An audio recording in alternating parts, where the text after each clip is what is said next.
Good science, by definition, allows for more than one opinion. Otherwise, you merely have the will of one man, which is the basis of cult. If it's not in frame, it doesn't exist. I'm as mad as hell, and I'm not gonna take this anymore! I'm funny how? I mean funny like I'm a clown and you amuse you? Where you been? Drunk. Wendy? Darling? Light of my life. What is your one purpose in life? To explode, of course. I like death with sex. How about you, Casey? You like sex with death? Yeah, so fuck up and die. So I gotta get all my burps and gross sounds out. I know, yeah. So David will actually listen to our podcast. Yeah, please, David, listen to it. He ate some chicken before, so he's gonna have a little burpees. I know, and I drank a whole can of Dr. Pepper just now. So I'm you're feeling. You're feeling it up, baby. That's the pre pod. That motherfucker though. If anyone listened to our ramble last week, we gave David so much shit for not putting a star rating or a review on any of his letterbox for his good friends to follow and get recommendations and stuff. So he watched Paddington, which is just a delightful children's movie, and he didn't rate it or comment in any way. So I have no idea if he hated it or he liked it. But what a freaking... I want to scream, dude. What a goober, dude. I noticed that he has watched like 2 or 3 since then and has posted a star review or a rating, and I was proud of him. But now Paddington, I saw that one slip by. What a freaking goober. What a goober. So this is the other podcast. This is the Cult of Cinema Knowledge podcast. Thank you, sir. That's Jordan over there. If you're watching the video, he's got a Cult of Cinema Knowledge t-shirt. Look at that. I'm repping that merch, baby. It's Cult of Cinema Knowledge. It's if you watch our YouTube video, there it is. It's on the screen there. It's cute. Right. It's cute. It's real cute. One day I'll have a hat be up or something. They'll be up on the website soon. This one's, dude, it's a little tight, but good, it's looking good. Good plug, dude. Yeah, you look ripped. I'm getting fit. Yeah, that's why I like to wear like 3 sizes too small. Yeah, so it just looks good. I'm gonna start doing that. See how that makes me feel. It'll make you feel great. You'll stand up and you'll feel great. I doubt it. Like I have the huge baggy shirts that go all the way down. Anyway, what are we talking about?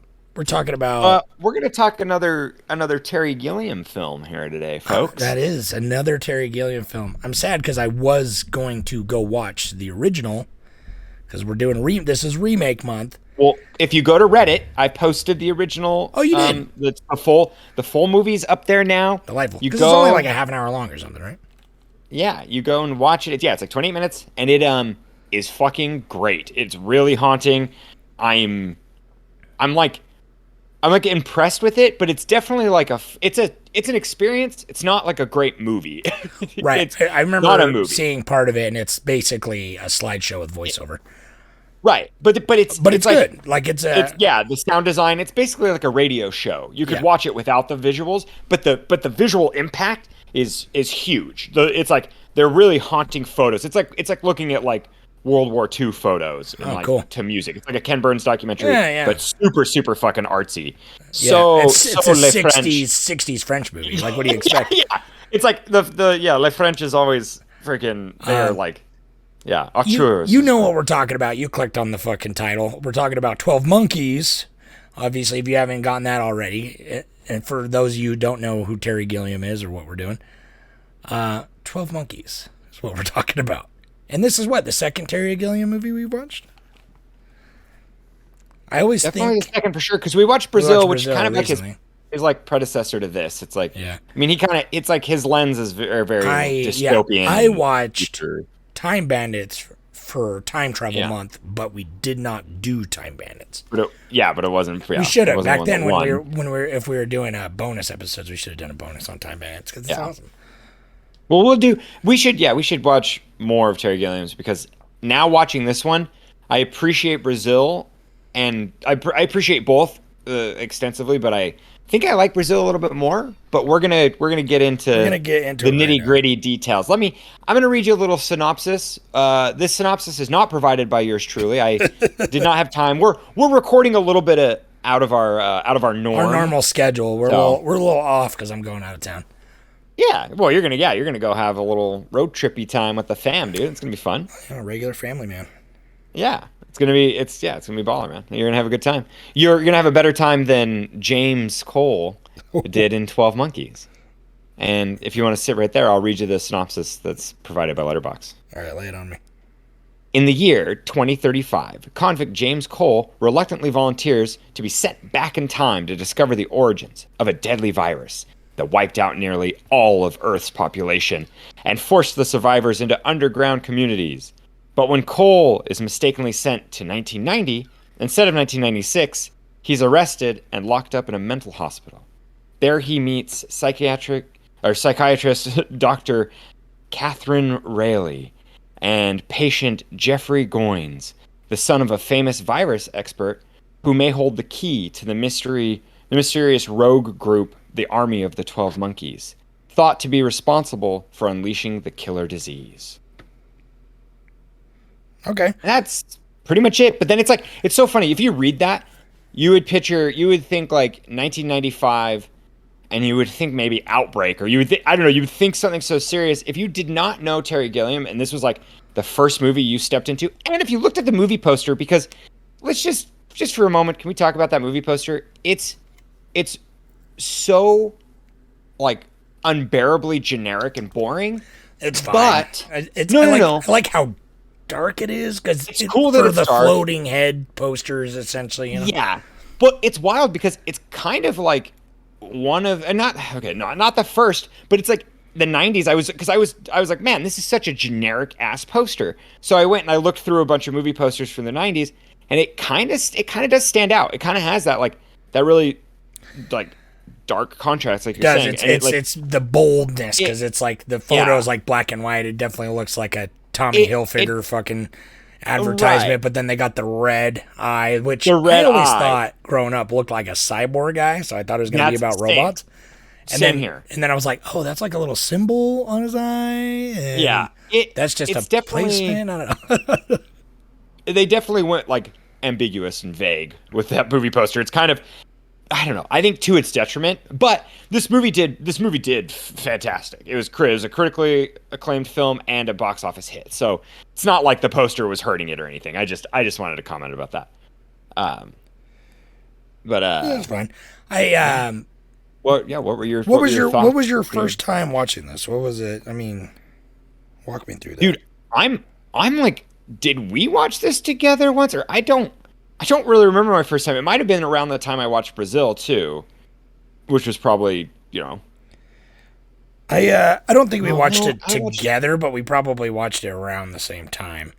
Yeah, we had to. But I specifically remember this movie came out of those film years where I spent so many times, 15 years old, grounded, watching movies in my room. That's definitely when I watched it, because I remember watching it, and this movie blew tiny 15-year-old Levi's mind. I was just like, "Whoa," and I loved it. And I watched it a lot, like, afterwards. But I haven't seen it in, like, it's been a while now. This rewatch, it's been quite a while. It's been, like, probably, like, 6, 7 years, 8 years, something like that. I feel like I watched it, like, The Grudge House or something. Like, last time I saw it. Oh, yeah. Maybe. Yeah, and maybe I've watched this again with a group, but like for me, this is just my second viewing, so I kind of, I went into it. You know all the beats, but like you don't. Fresh. Yeah, it was like, I definitely when I was talking about it and thinking about this movie, I straight up forgot Bruce Willis was the main character. I was thinking it really is like Brad Pitt. I mean, that was my whole thing. I was like, man, Brad Pitt really steals the show. Like Bruce Willis does a fantastic job. This is probably one of Bruce Willis's better movies for sure. Big time. And that's something that, I wanted to like comment about is like what happened to him? Well, if we learned anything now, it's his horrifically deteriorating mental state. Oh, is that what it is? Have you been following up on that at all? No, I heard a little bit. But he retired because he's got, I forget what it's called, but it's basically, he's got like dementia, sort of. Yeah. But essentially, he just, apparently he's been going downhill for a little while now. But, I'll have to look at it. I mean, I guess he's been in a lot of really shitty movies the last little bit, but He definitely I kind read of that- dropped off of like A-lister status. Quite a while ago. I'm trying to remember like the last big movie he was in. It was probably one of the Die Hard movies, which were terrible. And even then, they were Right. the later Die Hard movies were quite the fall from grace. You know what I mean? Oh, I guess he's in that Glass movie recently. See, and those were the kind Death of Wish cool. remake. Ugh. Yeah, see, and that's kind of like where just around those times he's picking and choosing. Dude, but we we talked about this last time.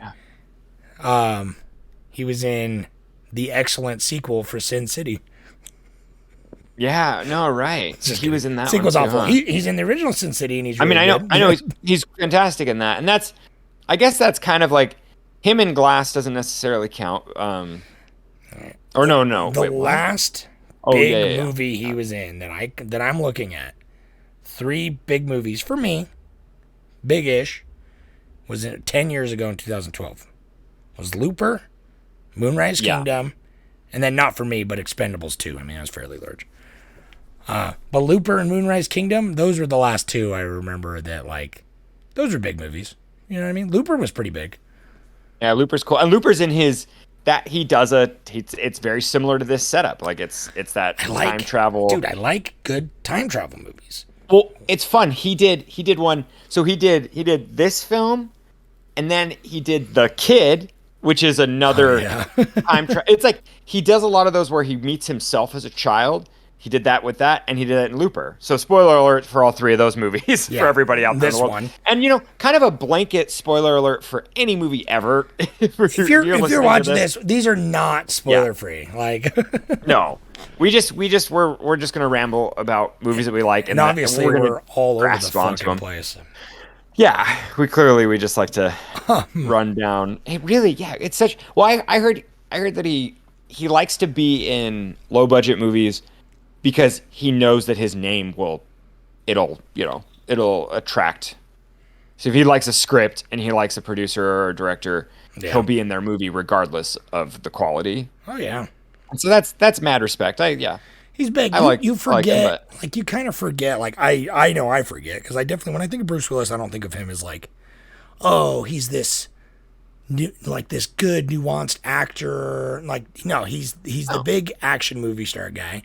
You know, well, and then in this movie, Terry Gilliam specifically said, "I will only cast you if we can." He made like a list of Bruce Willis cliches, and he said, "We're not allowed to do these." Yeah, he on set he had a list of like non Bruce Willis cliches, and it's like the steely blue eyes and the one-liners.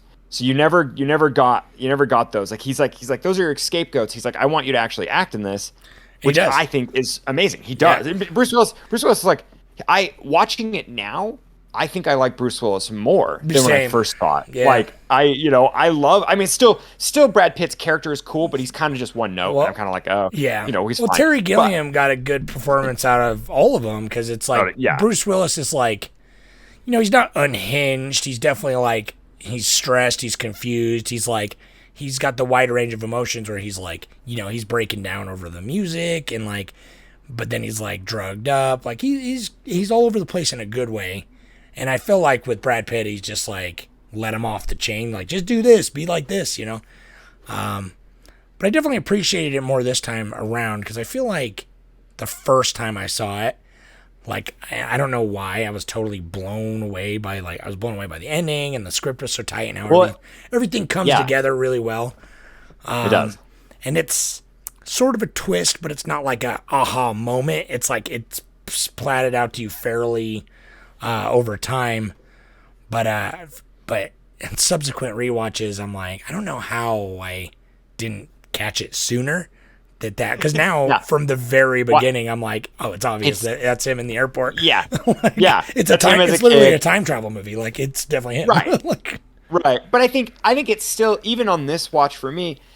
It's Terry Gilliam. He makes it fairly ambiguous when he creates like he makes a lot of parallels. So he's in the 90s, he's in the Institute, and then he goes and like he's talking to that board of doctors, and they represent the board of time traveler scientists, in the future, which is present time, 2030.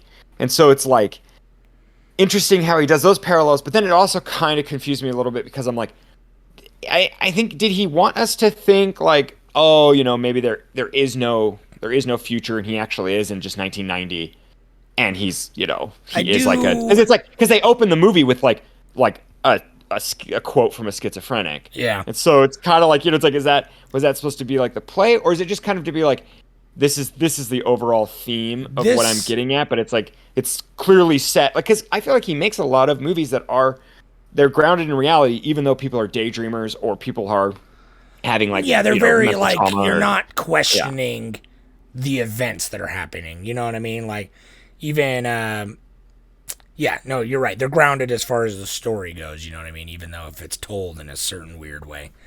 But this, I never really thought that. I always thought like it's pretty straightforward with like, because he disappears and shit. It's like keeps being proven that there's something wonky going on, but it actually wasn't that time travel, that his version of things must be the closest version of reality, with the time travel and stuff, especially when she starts finding evidence for it and stuff. Near the third act. But this time around, I did notice more. Like, I felt that more than I ever have, because not only they give you a little bit, they dip your toe in the doubt slightly, because it's like, because it is the back and forth. He's like, I thought I was back in the hospital. And you're like, you could play it as that for sure. And then all the scenes, like, this is Terry Gilliam's most subdued movie, that out of his main ones anyway, that I can think of.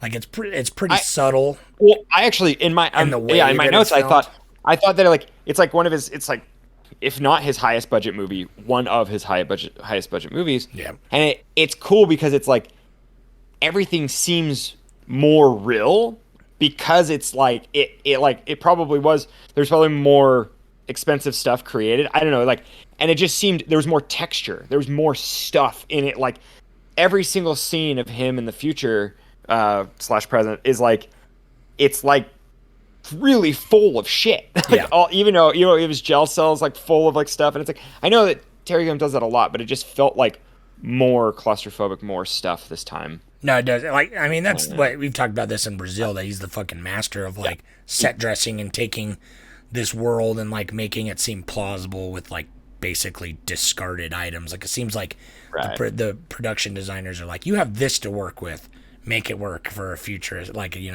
this is your, it's like, it's the recycled version of the future, I think we used that last time too, as the retro futurism. Like, he totally is like it's like what somebody in the 50s thinks the future is going to look like. Yeah, he's almost got like everything's magnifying glass and gears. Right. But, and dude, that TV ball is so fucking so cool. And like, apparently though, it literally every single take it malfunctioned. They had to they would basically only get a few seconds out of it. That doesn't surprise me. It's great, yeah. But like I was saying, like, he's very, in a lot of his movies, he gets kind of weird with the camera. He's got really wide angles. He's got Dutch like crazy. And in this, he kind of saves that stuff for the future, where it's like, those are where all the Dutch angles are. Those are where the wide angles are. And then everything in the, in the 90s is shot very kind of straightforward, which I think I didn't ever really notice that before, but this time around, I get you. It definitely led a more of a separation between the stylistic, which made me, especially near the start of the third act, when he's like starting to question it. He's like, no, I actually am insane. And then the therapist is the one that's like, no, actually, I think there is something in this time travel thing. Then like the lines blur. Then you're getting the more wide angles. You're getting the Dutch angles in the reality. Yeah. It's like that was the only time, and only on this rewatch, where I was like, I could see it. Like, I know what happens, but I'm like, I could see this being all in his head. Actually, dude, I'm like, I'm questioning it. And it's in the when he's at the Hitchcock theater, like, and they're that made me want to watch The Birds again. Doing that parallel, I know, yeah, dude. We want to watch The Bird, and I've never seen Vertigo because I'm a poser, but it's like, and I guess I've never seen Birds either, but I've seen quite a few Hitchcock films, but it's like those two movies are in the movie, and it's like they have parallels too of like your mental state, and and then and then he sleeps in the theater, and like when he wakes up, it's a different movie. And I assume this is where it goes. It's like this is probably just continuity error, but it makes me want to dive into the metaverse of this, where it's like he woke up to birds. That was what was playing on the movie. But when he goes in the marquee, it doesn't show that the birds is playing. Oh, That's really? not part of it. It's not part of the retrospective of Hitchcock. So I'm kind of like, I'm almost just like, that has blurred. Like that right there, it's like his mental state, because it's like he's having these memories as a child of seeing her and himself as an adult. And so it's like he saw himself as a time traveler already to complete that loop. Yeah. But it's like, in that loop, he's seeing like there's like things that aren't lining up. He's like, he's not remembering things. It's like that blur is cool, even though it's like this film is pretty straightforward. And they actually, before it was even more ambiguous, and they did like the test screening, and it like everybody was like, "Whoa, this is really confusing."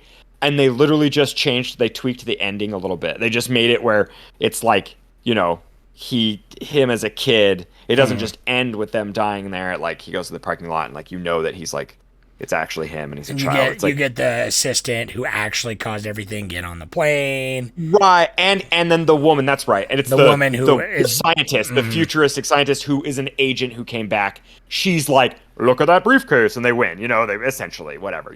It's basically a happy ending. It's like his happiest ending that he's ever made. Yeah. Honestly, even like Time Bandits is sad as fuck at the end. I mean, it's cool and happy for the kid, but. Kids get turned. His parents are turned into a potato or some shit, right? I don't quite remember. His dad, right? Something gets turned into a potato. I don't remember. But it's true. Yeah, all those movies are sad. Seriously, I don't know, man. This movie, like, I love this movie. I forgot how much I liked it, because like so many, even though it's sort of a cliche at this point of it's essentially the same basic plot as like Terminator. You know what I mean? It's like a dude comes back to save humanity. But in this one, I like where it's like, you can't save anything. I'm just doing it to learn information about the past so I can fix shit in the future, because you can't change anything. And so I like, because generally there are like 3 types of thought when it comes to time travel movies. And we talked about this a little bit back when we did time travel movies last year. Where it was yeah, go listen to those. That was great. Time Trap, dude. Okay. I like Time Trap. Time Trap, no. But it was like, there's like the time travel movies where like, everything is as it is and cannot be changed. So whatever's happened. Whatever's going to happen is always going to happen. So if you do something, it's just going to cause that to happen. Then there's the ones where you can change it, which like branches off. And then there's like multiverse shit where it's like everything you do change just just by going back in time. You're essentially putting yourself in a totally different parallel reality to your original time. So few movies, with the exception of probably Back to the Future, like actually do the like it doesn't actually change it. I don't know. Back to the Future does both, because it changes it, but it creates a parallel. It does. Yeah, right. But then, oh god, yeah. With Back to the Future though, it's like, I guess it changes it, and then you can fix it so easily that it's kind of like, there's the stakes aren't as high, but still, it's like with this, it's like that, where it's really cool that he can go in and then he can get like sucked back out. It's almost like a Matrix style or something. Like he gets to go and then he can tap back in and wake up in the present, again, which is like, which I thought that was interesting. I kind of wish that was explained better, or at least I wish I understood it more. I'm glad they kept it ambiguous, because it's like that's where you get lost in like the science of it. Like, I'm surprised they even showed the time travel machine, because literally the first time you see him go into the past, it literally is like, so we got a job for you that's really important, and then it cuts and it's like Baltimore 1990. You know what I mean? Like, right. It doesn't even show the action. It doesn't show him terminating there, showing up in the bubble, and I really fighting the cops. Like, he just wakes up, is in jail. You know what I mean? That's where it brings us. Which it's like lends to like really good pacing of this movie. I think it's really well paced. Just because it's like what they chose to not leave, even though it would have been exciting. Like, a lot of action happens off screen, but it's like really, it stays a lot of it's explained. They'll talk about a lot of what's important. Action, you know what I mean? Right. Well, dude, and this movie had so much freaking beautiful, intricate detail that I'm like, this totally warrants a second viewing just to kind of capture all of them. Like, I love every little detail about it. When he's in the insane asylum and he grabs the spider and he eats it, and he's like, that's the only way I could bring this specimen back to the future. Yeah. And it's like, and they're like, oh, well, that was really smart. That was good. That was Yeah, try and do something like that again. Try to do something like that again. And I love how it's just like a throwaway comment, but it is so like, it's so packed, and like they're like, oh wow, he really is smart, because he's just like, I love how simple he is. He's like, I'm a guy who remembers things. It's like, No, he's not some super scientist. He's Right. a convict, and it is He's expendable, but he's. I want to know why he's a convict too, because it's like that's Fucking interesting. guy. Like you can tell when every time he resorts to violence, like he almost just gets like in a trance of rage. Like every time he beats those guys, he's just like, he's not even, his eyes go like blink. He's not even like, you know what I mean? Yeah, true. So I could see him having that kind of issue, but well, and it's kind of weird. There's only 1% of the world left, but it's like there are so many people in prison, and it's like such a weird community. I mean, I wonder what that right? They're all living in the sewers. Yeah, and apparently living in the sewers of Philadelphia too. Apparently, because it's right. where he comes up when he does because that's where they send him first, is to the surface, which is really cool. The dystopia with like the bear and everything, but it's like he sees the department store and that's a part. That part ties in with like his mental state, like him seeing the things that like. Well, and the psychiatrist is constantly being like, "No, you saw this, and now." Because like when he's like, you were just in my dream, and he's like, oh yeah, what was it about? And she's like, oh, you're running, you're upset, but I never knew it was you. And he's like, she's like, no, it was never me, but it's become me because of what's happening, and that kind of lends to the like unreliable narrator element. And Jeffrey Goins turning into the guy in the airport in his dream. Yeah, exactly. Where it's like that's like his memory is like altered and stuff like that.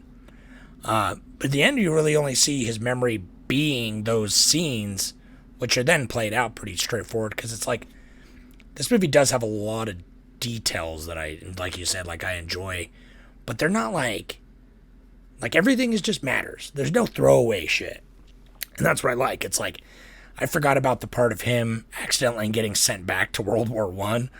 You know what I mean? Right. Yeah, me too. Me too. Great. Yeah. And then he like has his leg all fucked up, and that's just another thing. They're like, oh, that's a World War I bullet that she pulled out, and then she's got the picture. And the one thing I didn't really catch, or I've always kind of caught, but I didn't really think about as much. I obviously don't know the tragedy, but when she's given the lecture about the like Greek goddess or whatever that can't always, that she has the foresight of the future, but it will never can't do anything to change it, and will never be believed. Like, not only is that the characters, that becomes the audience. And I think that's really cool, because by the time you get even halfway through this movie, and then then it really spells it out for you in the last 30 minutes, that it's like, okay, everything that happens there, that's him, because it's like when you see him put his outfit on and everything. So you as the audience, if you're paying attention, oh, okay, that's him that gets shot. He sees himself get shot at the end, and that is her. It's definitely like ends in son of calamity, and you kind of see this a full circle starting to close on itself, and that it's coming. But as the viewer, you can't do shit to change it.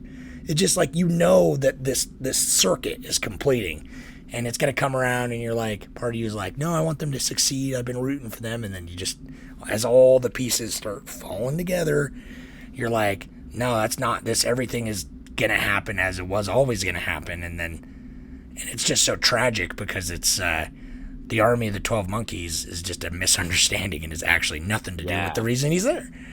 And so once you start to realize that, it's like kind of like depressing and like a little bit nihilistic, where it's like you're sitting there, you can't do nothing to change it. You know that he's wrong, and he doesn't know he's wrong until it's too late to change it. You know what I mean? Well, I love it. That's the science of the future isn't an exact science. I know. Like they keep thinking, like they get the recordings back, and the recordings are like, mismatched, or like the pitch is wrong. It like, they're not perfect. It's one word at a time to get that message back, dude. Oh my God. Those are the things I love about it. Like, it is. It really because it doesn't show. Comes full circle. The moment, probably one of the best moments. It's like earlier on, you hear the recording of like, have a Merry Christmas. And then later, and I have a Merry Christmas. Yeah, you don't hear her say it. She just comes back and like, it's cool. I told him this, and then he just like completes her sentence. Like totally, that was the reality drop for him. So good. It's such a good moment. Yeah, it really does. This really is this like tightest strip. Where Brazil, I think the reason I like Brazil, I wouldn't say necessarily more. I would just say I like them both equally for different reasons. Yeah. But Brazil just feels. I think Brazil's more for interpretation, for me. Yeah. I love how hopeful it is, even though it has like a soul crushing ending. I do like how heroic it is. Like it is. It's just like you can't trust the outside world. You always have your thoughts. You always, you know what I mean? Like, they can't. That's one thing they can't take away from you is your hope, your dreams. Yeah, and I love a Terry Gilliam motif where he uses music. Because Bruce Willis is acting on that when he's like in the car, and he's like manic, and he's like, oh, I love your air, and I love your music, and he's just laughing out the window, and I'm like, dude, I'm just like terrified, Dude, he's terrifying. Yeah, it is like, he seems 100% unhinged, but what do you expect from a dude traveling from a underground sewer? But I do love how she. That's where I kind of knew watching this again, even though I knew how it was ending. I'm like, oh. That's a really good detail is when she's like when she first meets him and she's like, God, I have a feeling about him. Like I feel like I know him somewhere. Mm-hmm. And so the whole time that's why I'm like it kind of gives me that suspension of disbelief is her trusting him a little bit more because the whole time she's been like, I feel like I know you. And so, because I'm like the fact that she didn't drive away when he hops out of that car, I'm like, girl, you are cuckoo bananas. She's definitely something hooked in, but that is the suspension of disbelief for her character because it's like you literally so many times in movies, and I kind of hate the argument of like, the person acted so stupid. You know what I mean? Like when somebody says like, especially in like a lot of horror movies, and that sometimes that's true when they break their own logic, but it's just like if a movie like first of all you don't know what the fuck you do in that situation, but it's like. You got to look, that person is not you. This is their own individual acting on their own set of their own character's rules. So it's just like, it makes sense based on everything that's happened and her vocalizing for the audience, her feelings about him, about how there's just something she, it's got like a barb in her mind that is keeping her sucked in. Makes sense that why she doesn't run when she has the chance. And even though most people would. You know what I mean? And that's good writing. Because if you had established earlier on none of that, and then she didn't run and you just decided, I need her to stay because the plot dictates that, that's lazy writing. You know what I mean? And so that argument I get, but so many people are like, oh, though they make dumb decisions, I would never do that. And I'm like, well, hold your horses. Yeah, right. And apparently it's like she has to do it because it comes full circle. Yeah. But it is pretty brutal that she stays with him for so many things that he's done. It's true. Kidnapping and murder are pretty high up on the list for something I would not stay with somebody for. I know, but she does get like, and it's funny because they talk about like a little bit of the Stockholm syndrome that she's getting because she's like, the FBI agent's like, why is it that every time I save one of you people you're always talking about what a great guy your kidnapper is and how he's just misunderstood, and then she's like, well, it's complicated and blah blah blah. And it's true. I don't know, it's like she knows, but I'm just glad that it's because so easily in a time travel movie to make all the pieces fit, like they have to force the pieces. Like I feel like a lot of movies like kind of write themselves into a corner, so they're like they just have to force them, but like especially with this style of storytelling. Yeah, this style for sure. Time travel. Yeah, exactly. Where it's like made in stone. You know what I mean? Like nothing can deviate, so it's easy to be like, well, I have an end goal I have to get to regardless. Let me just force it to see what happens. But all the decisions in this are based on character motivations, and the characters are like, they're good characters, but they're not like these super crazy nuance. Like they're just well-written movie characters, you know what I mean? That they're plainly vocalized in their wants and how they feel and their actions and shit. It's very good. It's a good movie. I forgot how good it is. I thought it was like more niche, I remember it because it's Terry Gilliam. Like, nobody knows who Terry Gilliam is, and no one I talk to, of course, has seen this. Yeah, right. But yeah, that's the thing. Yeah, Terry Gilliam's one of those. He's a what is that? Like, he's a director's director. Like he's someone who like everyone in Hollywood wants to work with him, and that was what's fascinating too. Is like everybody, the three main actors, they all took below their below their normal price or whatever they all took below their contract. Nice. Bruce Willis like forfeited his payment until the production was finished. Oh wow! So he had it contracted where he would get his like normal percent paid off of whatever the movie made. So it's like he totally did it like just because he wanted to work with Terry Gilliam. And on that note, it's kind of cool that, or just funny. Have you seen The Fisher King? I've always wanted to see it, and I've just never. I rented it one time, but with a stack of library movies, and I never ended up watching it though. You never got into it. Yeah, so I really want to see it because it stars Jeff Bridges, and the and Robert De irony, Niro, right?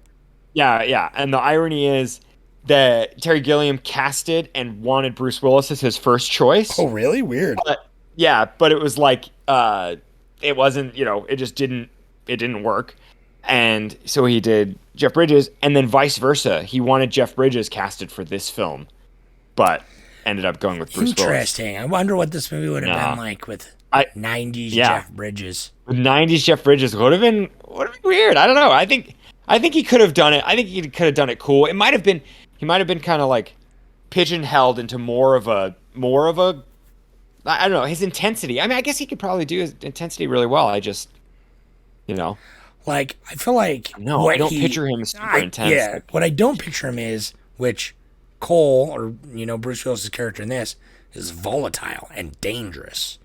Yeah, that's the thing. There's always like, even though you're rooting for him, because he's the protagonist. You're rooting for Cole, and you know where he's coming from. He still might be an unhinged psychopath. You know what I mean? And there's always that sense, especially because you're wanting the therapist, the psychiatrist, to get out alive and unharmed. But there's always the sense that she's in danger. There's even that moment where they give you the old psych out where they think you killed her, remember? Where it's like, totally, yeah. He's like, I'm sorry, and then it cuts, and he's not with her anymore, and they're like, we found a body in the woods that may not have been her. It's like, you even think for a minute, they're like, holy shit, did he fucking kill her? And then, obviously, he didn't, but I don't know if I could see Jeff Bridges doing that. Having the air of, like, could our hero, like, obviously, he killed this other guy in self-defense, like, so he's capable, but, like, could he just outright kill her? But, like, it does get you questioning it. But I don't know. That's an alternate reality we'll never see, maybe. I know, we'll never know. Oh, it was Robin Williams in The Fisher King. But oh, yeah. Similar Robin. similar to De Niro. Close enough. But no, yeah, dude, that's kind of cool. That like would have been pretty interesting. I mean, I don't know, like I'm really happy with the casting on it. And it was cool to have like Bruce Willis play somebody different. I don't know. It's fun when, action heroes play a little different character. It's true. Did you ever see Tideland? Because that's got Jeff Bridges. No. I remember watching part of it. Like, I started it because someone lent it to me. Josh lent it to me. I think I still have it. Sorry, Josh, if you ever listen to us. Shout out. I think I still have your copy of Tideland somewhere. Rude, dude. I know. Well, to be fair, I do have a handful of movies I've borrowed and still have, just over moving or something, or losing touch with someone. But I definitely have lent out way more that have never come back to me. We've talked about this before. Your karma's equal then, right? It is. Karma's balanced. I've purchased The Signal 4 times. Yeah. Just kidding, it was 3 times. But it's because the first 2 I lent out and they never came back. Because I'm always like, no, you haven't seen The Signal? Of course not. Borrow this. Yeah. You're welcome, David Bruckner. You're the reason you have a career. It's me. Wait. Oh, we did watch The Signal. Did we do a pod for it, though, or it was a How to Halloween? We didn't did we? Maybe it was the first one.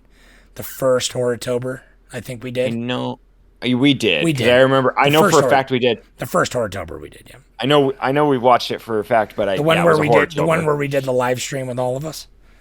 I'm pretty sure. Mary and everything. Yeah, we did. I think so. We did. Go listen to that podcast, maybe if it exists. That it does exist, and it is 5 hours long. Right. The first one, listen to that. the second, the second Horrortober we broke up, but the first one is just all one stream. Block. It's 5 hours. It's 5 hours of us talking about 30 horror movies, and getting drunk and arguing. I'm so excited for next Halloween. I just remember arguing with your girlfriend and Pablo about fucking sleepaway camp. Sleepaway camp. Yeah. Yeah, I remember that was kind of, I was a little deep in the bottle there, so yeah. Don't quite remember, but The Signal is a fantastic movie. Go watch it, everybody. Terry, I want to know, do we have any Reddits? Yeah, we got one that's related. Okay. Let me pull it up. I got some sad news, though, but let me read this first. Oh, well, okay. Monarco Oliviola says, I watched it in high school, male 35, and it blew my mind. It definitely shaped the way I appreciate film now. 100%. And then it really does. I do think it was instrumental in my early film watching days, too, seeing it in junior high and being like, oh, man, this is fucking these kind of, like, seeing those more, like, cerebral movies. Like, yeah. I think this is a good stepping stone to, like, getting into more, I think it's quote unquote abstract filmmaking. Like, it's not that crazy, but it's a good stepping stone into, like, it's really accessible, but it's easily to, like, it's like Fight Club or something, you know what I mean? Yeah, it's like right. Accessible, but it's got enough twisty, big ideas to, like, you can, if you like that, you can go deeper. Like, there's something to pick at. More Terry Gilliam. Yeah. You go watch Brazil. Well, because this isn't a hard plot to follow, but it's like visually it's stunning and kind of off-putting. So it's like, if you like this style, then yeah, there's such a world of opportunity out there. Yeah, it's interesting. Did someone else say anything? Yeah, Joe Biddy in the house says, really great script. The pieces all come together very nicely.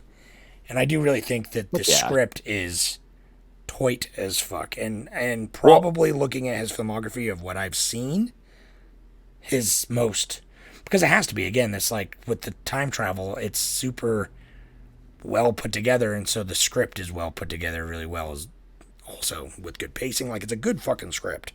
Well, dude, really well directed. So the funny thing about the script is there wasn't one. This is kind of the but it's like, this is the classic.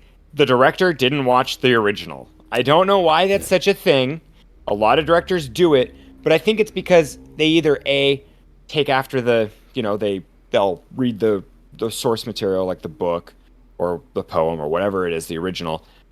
But it was because David Webb Peoples, the writer of this screenplay, came to Terry Gilliam and was like, I've got, this is an amazing thing. And it was kind of like, it's inspired after this like French film. And Terry Gilliam just read the script and was so on board. He was like, oh my God, he could, like, it just was a vision for him. It was perfect. And it's kind of dope because it's like, David Peoples is like, he wrote Blade Runner. And so you've got, like, he adapted that script. And so he's a fucking genius when it comes to adapting scripts from, like, abstract weird shorts or, like, weird, small screenplays or others, like, small, what is that, like, novels or short stories. Yeah. And it's like his adaptation of this was, like, fantastic. And they got together really well on it. And I think it's cool that the same studio that hated him 10 years prior for doing Brazil, and like they bumped heads, gave him complete control on this film.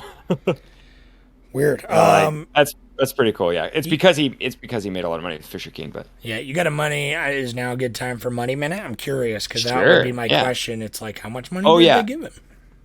I wanted to say the tagline on this was really fun. Oh yeah. It's called "The Future is History."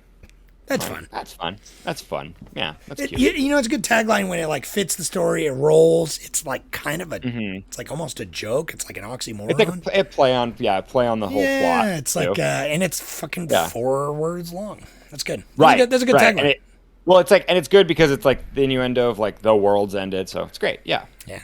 But the budget on this was pretty dank. It's like 29 mil, Okay. and it grossed 169 million. Holy shit. So it did just fine. That's and great. It's one of the highest opening weekends too. That's 90s money. That's 90s millions. That's too, 90s buddy. money, dude. The opening weekend was 185 million. Holy For its shit. opening weekend, dude. No, that was no, that was can't be right, bonkers, dog. Yep. And then it grossed worldwide 57 million. So it's like crazy. That's insane. God, movies do not do that now. Or no, not. Oh, I'm being dumb. Anyways, I see. Travis told me this last time. My monies. I can't read money. Excuse me. Never mind. It made 184,000 its opening weekend. Oh. I'm very dumb. And then it made 57 million for the rest of the worldwide. That makes more sense. Wait, that still doesn't add up. I'm so confused. I'm so bad at knowing. Oh no, that's grossing domestic. Oh my god. Okay. I'm reading a different. I Dude, usually I go to don't even know. Box Office Mojo. I thought you were like, Okay, it cost 30 million to make. Then it made Come back. It made like 60 million? No way. No, it did. So okay. Come back. Okay, Bring it Travis, back. this is for you, bud. This is for you, pal. All right. It had a budget of 29 million. It on the opening weekend in the U.S. and Canada, it grossed 184,000, and then it grossed in U.S. and Canada 57 million, and then worldwide it grossed 167 million. Okay. So it did gross 167 mil. Okay. That's worldwide. That's great. End point. That's phenomenal. It's a great turnaround. That is great. And then what was his next movie? You'd think coming off of that, I feel like his next several movies were kind of like cursed. Like he just has not had luck since then. Well, dude, I can tell you why. So I was watching an interview with Terry Gilliam, and it's his own fault. So it's like it's the thing that I secretly love about him, because he did Fear and Loathing, which kicked ass. That did great. Which I didn't like. I know, but I've only seen it the once. But we're gonna rewatch it. it. I'm ready for a rewatch. I didn't like it when I watched it in high school. Yeah, and then he did that one that's like he did the one that fills Super Hollywood, the Brothers Grimm. You remember that? I did. Yeah, that one was. Yeah, fine.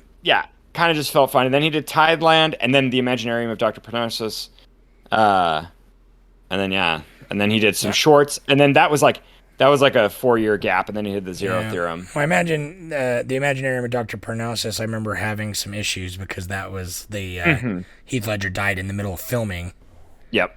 And so they had to change and do reshoots, and that's why they had all the different people play it. All the different actors play it through to kind of like do for like a tribute to to Heath Ledger. So and that's cool on its own. I think it'd be fun to deep dive into that, because I shot a lot of that in Utah and stuff too. So it's kind of fun. It's like.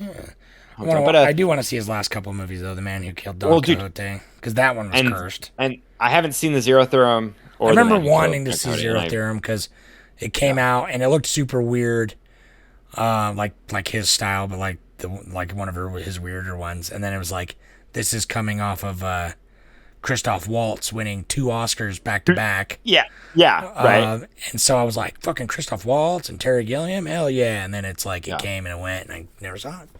Right. I don't know why I didn't see it. But so the detriment and the respect that I have for Terry Gilliam, he doesn't want to live in Hollywood, and he hates working in the machine. Like he really is like, and in his films, it's definitely shows he's very like anti-capitalist, anti like consumerism, and that's kind of his biggest thing is he only makes a movie if he can have total control, and I respect that.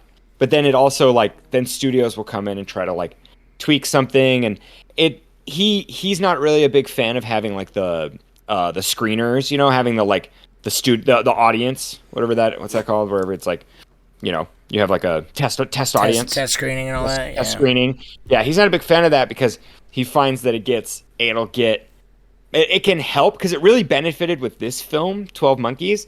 It actually let him he's like, oh, okay. He's like, it wasn't clear. It's clear, because it's clear in your mind when you're next to a project. Story but it wasn't of my clear. fucking life, dude. Yeah. Right. Yeah. So it wasn't quite clear to the audience, and he tweaked it a little bit, and it totally elevated it. I feel like it's like where Brazil was going to be tweaked to be like dumbed down almost. It's like this was tweaked to be elevated. So it does have its place. But anyways, he's against it for the most part, but yeah, more he just wants often control. than So not, the studio influences.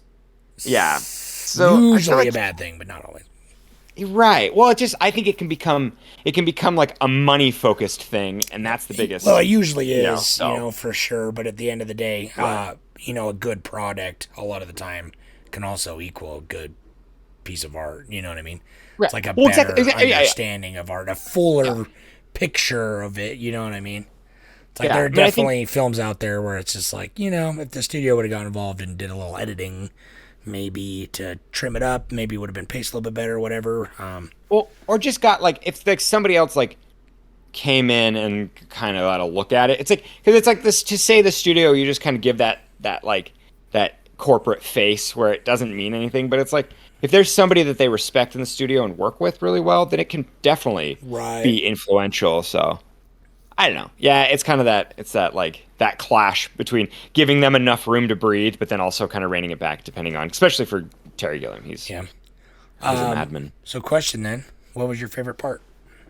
I don't know, that him suiting up and the first time he goes onto the surface, that is that's some beautiful imagery when it's Dude, shot. So many butts back there, you get his butt getting scrubbed. His butt, yeah. And that's the parallels again, because he's getting scrubbed in the underground. He gets scrubbed. And he's getting scrubbed in the insane asylum. Right. And so you think he's and because it's a similar shot. Right. Exactly. Same style. And when he's in the that asylum, it's there's a lot of it where they're just kind of oh no, we're here to help you, we're doing this for you. So it's great how it totally, it makes you think oh, he could have just been here the whole time, but I think that just that getting to see that world for the first time is really cool. I love how the hook comes down and he's I didn't volunteer, because they're you're a volunteer. Yeah, I know they're telling you're a volunteer. Yeah, I love it. Yeah, that's fun. I don't know. Hey, what? I don't know. Yeah, what would be your? It is hard because it's all the times with Brad Pitt though. It's I love his acting, and so it feels so sporadic, and it's God, it feels so natural. You can feel his. How about that energy. Crazy music? I couldn't decide. I couldn't decide if I really liked it or if it was distracting. Organ grinder, the weird organ or accordion or whatever the fuck is dun, dun, dun, dun, dun, dun, I don't know. It's so weird. Yeah, it's unique though. It's definitely it's with that movie. And this movie had to be popular enough. I mean, obviously you said it made so much money, but there was a fucking TV show, a 12 Monkeys TV show, which apparently was trash. I didn't see. I wanted to ask you about it. So I watched a little video essay about that, and it showed a full scene from the show. And I know I'm taking that out of context. I don't know the characters. I don't know anything about the show. But watching that scene, it was teeth pulling. It was it was brutal. Painful. So I don't know. So how about this? I want you out there, our wonderful audience, tell us. Go to coldcinemaknowledge.com. Comment on 12 Monkeys. Go to send us a fucking Reddit, email. coldcinemaknowledge@gmail. Just let us know if you liked that show and if it's worth it. Because a lot of people in the comments on the YouTube episode thing that I was watching the video, I say everyone in the comments was fuck this guy, it's great. The show's great. And so I'm okay. If the show's good, I'd check it out because I like the premise enough, and I like well done time travel shit. I do. I know, right? I've always liked it. I think it's cool. Yeah. Oh man, we're running out of time. I wanted to kind of talking about. It's funny how the kid and Looper are such that similar thing, and I'm Looper was so cool. It's such a great movie, and I love that. A lot of people didn't like Looper because it did have the weird inconsistencies where it's the dude is they're chopping his feet off in the past, and then it's him now with his legs are disappearing and stuff, and it's sure, like the science behind, but it never really establishes what kind of time travel movie it is. So my suspension of disbelief earlier on is like fine, and it's just cool because isn't that Paul Dano? I think too, getting all chopped up. No, or is it Paul Dano? Oh yeah, Paul Dano's that side character. I think he's the right. But Joseph Gordon-Levitt is the young. Right. Watch that. And he looks just like Bruce Willis. It's dope. I love how they do nose. that. Because Rainn Wilson, that was like sort of his rise there. Because and then what? God, what happened? Well, because then they put him on the Star Wars movie, and then everyone hated it. That's right. And so I don't know if is his career ruined now. I don't know, but he did he did Looper, he did Super, right? I'm gonna have to pull it up now. Super was great. Drive me nuts. Well, here, while you're thinking, I gave you Money Minute. Well, so Travis didn't have time to watch this film. That's what I was gonna say. It was sad, is because I went to the email and I figured, it's probably because we're doing it early too, because he does usually watch them like Monday nights. He does. He'll watch you Monday night based on his Letterboxd. Right, and then he gives us his like message usually on Tuesday before we record. So it's nice and fresh. But I have a message from him. So he DM'd me, and I can read that for everybody out there. But I was gonna say, do you got this real quick? What else did he do? Oh, Rainn Wilson. Yeah, he did Knives Out most recently. So he came back. Oh, duh. So okay. So he's back in. Knives Out was dope. Knives Out did well. But you know what he did? We're idiots. You know what he did that we actually covered last year and we loved? It's Brick. Oh, duh. Okay, he was Brick. He was okay. Well, I was like, I kind of thought that because I was like, that was when Joseph Gordon-Levitt was really kicking up because he did Brick and then he did Looper, or he did, and there's shit in between. But it's like Mysterious Skin, which is what I really like. Yeah. Did you ever see that? No, I haven't seen Mysterious Skin. I'll have to, we'll have to figure. Can that be Halloween? Is that it sounds like or is it a thriller? No, it's a crushing drama about child sexual abuse. So it is fairly horrific. Oh, kind of horrific. It's a different kind of horrific though. Maybe we'll do like mature drama or something one day or something. He did not do Super. Who am I thinking that did trauma drama? But Joseph Gordon-Levitt, man, is cool. I love read his thing. But all right, So Travis, thank you for writing in this time, which is great. I'm glad that you're still got some participation here. I'll read your message. Hey guys, what do you think of Bruce Willis as an actor? He's been in a million movies, some good, some not so good. And what are your favorite movies of his? Mine are The Sixth Sense and Pulp Fiction. Thanks, guys. I always forget, dude. Your "Hey guys" sounded just like it. It was perfect. Just like him, right? That's why I laughed. I was trying to do your voice, Travis. I got you. It was good. Hopefully, I captured it. Oh, it was almost there. I just wanted to make a quick correction before I answer your question. Thank you, Travis. Even though you weren't able to get to us, thank you for at least still, writing us in. Quick correction. Super was not directed by Rainn Wilson. That's my bad. It was directed by James Gunn. Oh, really? Oh, okay. Who also, because I remember now we talked about him I talked about Super when we did Slither. Oh, okay, yeah. Because I really like Slither. Anyway. Maybe you're thinking because Ryan, who's that? Ryan Wilson. Rainn Wilson. Dwight from The Office. Dwight from The Office, yes it is. So maybe that's where you're getting that mixed up. Why. Yeah, that makes sense. Super was fun. That was a good movie. All right. Travis, great question. Loved it. Or I just, love your participation. Bruce Willis, we kind of talked about him earlier, but I'm sad. I didn't know about the dementia, so that's a bummer, but it's great. I like Bruce Willis was kind of that like macho pretty boy that was he almost became like, oh my God. I'm spacing his name now, right? Well, of course. Perfect. Any other big actor? Stallone? No. God, oh my God. Right now. Well, anyways, what's your favorite Bruce Willis movie? And I'll come back to you. Dude, I don't know. I'm looking at his filmography right now. Because it's like, we covered Die Hard, and we both were like, yeah, it's fine. Because I know that's everyone's go-to for Bruce Willis. That was his big one, Yeah, and that's where he was. He rocketed to stardom in that. And then he's He's in that one. That's what I always think of like- him as, though. He's John McClane. He's the action movie star. So I actually even forget he's always in Pulp Fiction. I always forget he's in that almost. And then I'm like, oh, yeah. And then Fifth Element, which is a lot of fun, but he's still that macho action star. Armageddon, he's the macho action star, which is fine. Sixth Sense is, it's pretty good. And I think that's where it's like, and then with like Unbreakable, that's kind of where that's where I started to respect him or whatever. That's right. That's where he caught my eye, where I was like, I like Unbreakable, cool. but that's a movie I came back to and didn't like as much. God damn it! He almost went full Nick Cage. That's what I was trying to find out.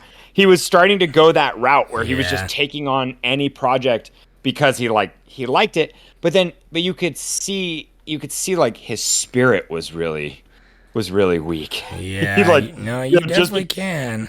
Yeah, just because he took the project on, he would phone it in. Where like Cage just gives it 100%, 100% of the time. It's no, you can definitely tell Bruce Willis is, especially now, but obviously maybe his because deteriorated mental state. And that's it. Yeah, maybe because of his mental health. We're still learning about it, so I mean, I don't want to be disparaging towards the man if he's having some, health problems. Oh, of course. I mean, no, I'm gonna but I'm also not roles like a big, that he's taken. Yeah.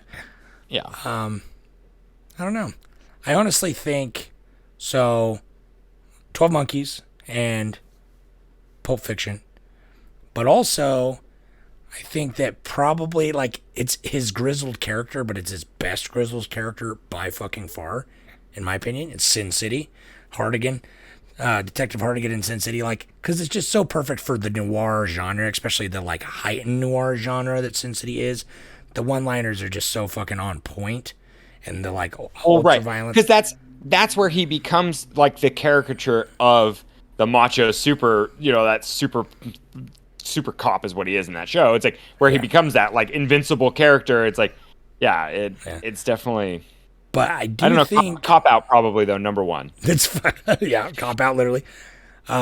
Moonrise Kingdom though might be my actual pick because I do love that movie, but he almost feels kind of out of place in it. But I think I just like. I think maybe 12 Monkeys is probably his best acting. I think, or maybe Pulp Fiction. But something about Moonrise Kingdom, seeing him is the movie is so there's high stakes obviously, but it's not high conflict. Seeing him as this sensitive, kind of more down to earth. He's the one sheriff on this island, and he's having an affair, and then he takes in the kid, and he's just this kind of sad bachelor Wes Anderson kind of guy. That's it's pretty heartfelt. It's interesting to see him play that role. It feels a little weird, because he's so known as the grizzled guy, and I feel like he has a hard time dropping that persona a little bit. Yeah, but totally. But it's interesting to watch him in that role. I don't know if it's his best performance, but it is maybe my favorite, just because it's how he fits into that universe. I think is interesting. But other than that, I think 12 Monkeys would be his best probably. Yeah, man.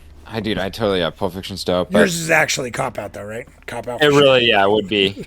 Actually, it's funny. The whole 9 yards. I remember loving that as a kid. 9 yards is fun. I saw that. That's fun. Yeah, dude. I remember seeing that at 11 or 12, little kid. But I think the one that really, really ingrained, because it's Unbreakable. Unbreakable. He's fucking really cool in that, so he still kind of plays that macho dude. He is, but he's a regular guy that kind of is he's a hardened everyday.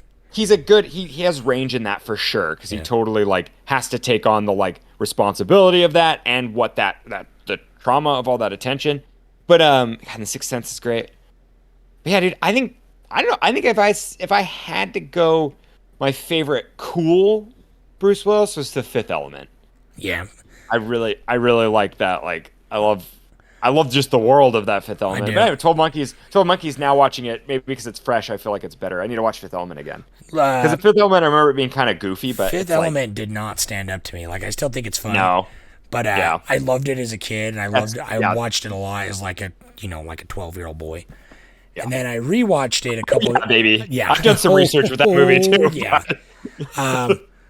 But I rewatched it a couple years ago, and because I really like Luke Besson, and but it is did not stand up for me. Like it's still fun to watch because the universe is so fun. But I just remember being like, this doesn't even make any fucking sense. Like what is watching it? And I'm just like, this is just a random series of events happening in succession. Really? Sort of. Oh, really? Oh, Like it felt like kind of like what?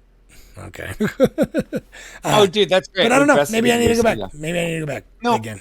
I'm like maybe we'll do Best like thing, I think another it's a bad sci-fi. rap. I know. I watched Valerian. We're way off track. But I watched Valerian and City of a Thousand word. Planets. I thought it was pretty awesome. Okay, Nobody I need to liked it, but I thought it was cool. I saw it in a drive-through with somebody else's car radio, so I don't really count that I've seen it, but I have watched it. I don't even remember what the movie we were supposed to see, but it was boring as hell, and so I watched Valerian off of somebody else's car. The last drive-through movie. What was that? I am so nostalgic for the drive-through. I watched so many movies at the drive-through on Redwood, and in Salt Lake. You know what I'm talking about. On Redwood Road. Anyway.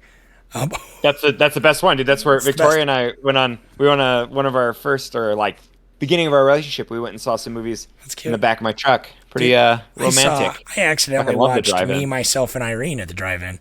In 1999, I was way too young for that movie. Yeah, you probably didn't understand the butt jokes. My mom was trying to explain it away for me, like those aren't dildos, they're toys. They're just fun toys.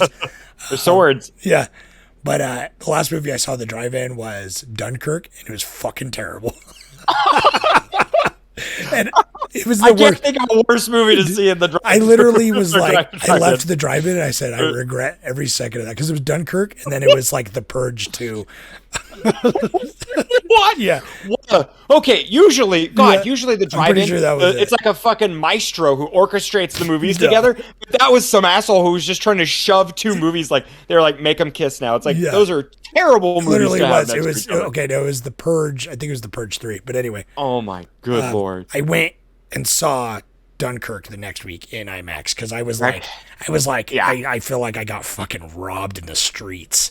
Watching Dunkirk in the drive-in because I had one speaker, like a Bluetooth amp. Like, was I'm almost like you were. What were you like, huffing spray paint before you? Like, this will be a good idea. Someone we all wanted to go to the drive-in. Yeah. And I was like, Purge was I want to see one. nobody knew what they wanted to see, and I'm like, everything looks like butt except for Dunkirk. I want to see Dunkirk. Yeah. And then so we went, and it started, and I'm like, oh, this is a terrible mistake. This is a bad idea. It's like nobody ever said, oh, Dunkirk is perfect for its visual. No, it's like Visual it's audio. Clearly all audio. Like it's all like even the, then like, it's projected the editing and audio across like cigarette smoke and like with like a 720 like some dude's fucking home projector over some guy selling cheese dogs. It's terrible. It was the worst thing ever. I was very upset about the whole situation. Anyway, we're running over. So 12 Monkeys. Everybody. Thank you for listening to it. Thank you for 12 Monkey Rambles. It's great. Go watch it. You'll love it. 12 Monkeys, a lot of fun. Go check it out. Come tell us what you think about it, please. The poll is not officially over yet because, like I said, we're running this podcast a little bit early.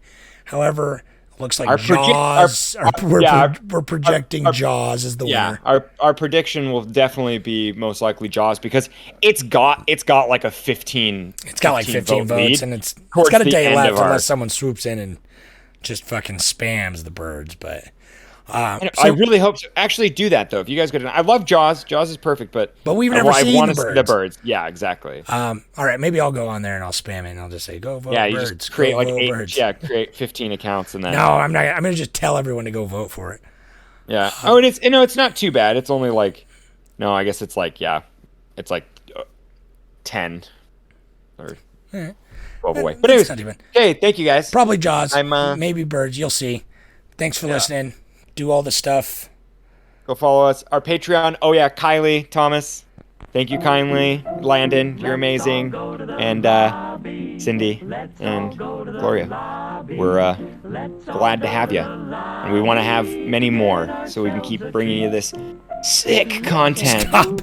This is top quality. Can't get you can call premium. Oh yeah. Be a cool caller. Use your cellular device to give us a phone call at 801-613-1501. You'll go straight to voicemail.